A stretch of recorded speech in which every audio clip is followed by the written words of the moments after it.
اعوذ باللہ من الشیطان الرجیم بسم اللہ الرحمن الرحیم هل اتاک حدیث ضیف ابراہیم المکرمین، اور کیا تمہارے پاس پہنچ گئی خبر ابراہیم کے باعزت اکرام والے جو مہمان آئے تھے، فرشتے آئے تھے انسانی شکل میں. اذ دخلوا علیہ فقالوا سلاما، جب وہ داخل ہوئے انہوں نے کہا سلام. قال سلام، جواب دیا سلام سے. قوم منکرون، دل میں یہ کہا کہ یہ تو کوئی اجنبی سے لوگ ہیں.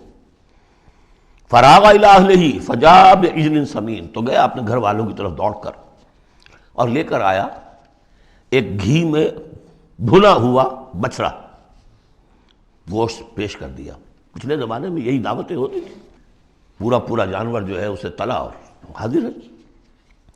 فقربہ الیہم، ان کی طرف بڑھایا، تناول فرمائیے.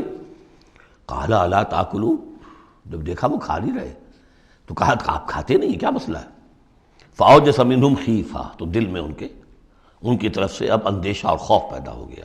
شاید یہ دشمن ہے جو میرا نمک نہیں کھانا چاہتے، اس لیے کہ مجھے غزل پہنچانا ہے، مجھے مارنا ہے، اس لیے نمک نہیں کھانا چاہتے. پرانے زمانے کے لوگوں میں یہ شرافت تو تھی کم سے کم. آج تو جس کا نمک کھاؤ اور اسی کی گردن اڑاؤ. قالوا لا تخف، انہوں نے کہا نہیں آپ ڈریں نہیں. وبشروہ بغلام علیم، اور انہوں نے بشارت دی انہیں ایک بیٹے کی جو صاحب علم ہوگا، یعنی حضرت اسحاق.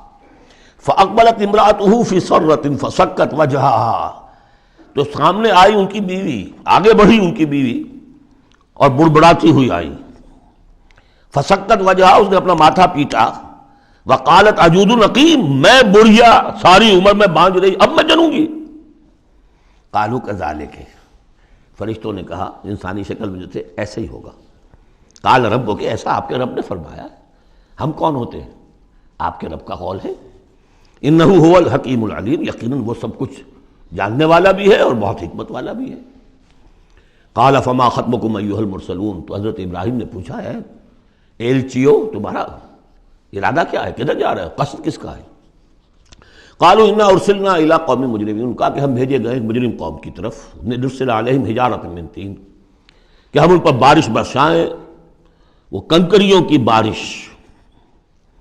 مسومۃ عند ربک للمسرفین، اور وہ نشان زد ہیں، ہر کنکری معلوم ہے کس کے لیے بلٹ کا کام کرے گی، مسرفین کے لیے.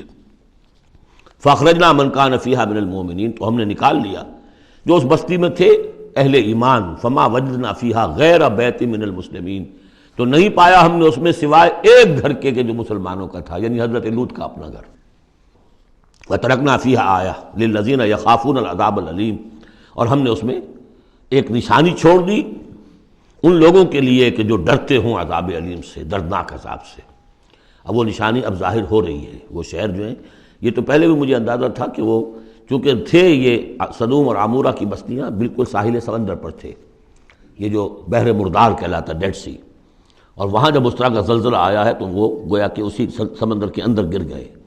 اب اس کا جو ہے وہ بتایا گیا ہے کہ کچھ لوگوں نے تلاش کر لیا ہے کہ ان کے کھنڈرات وہاں ہیں اس ڈیڈ سی کے تہہ میں.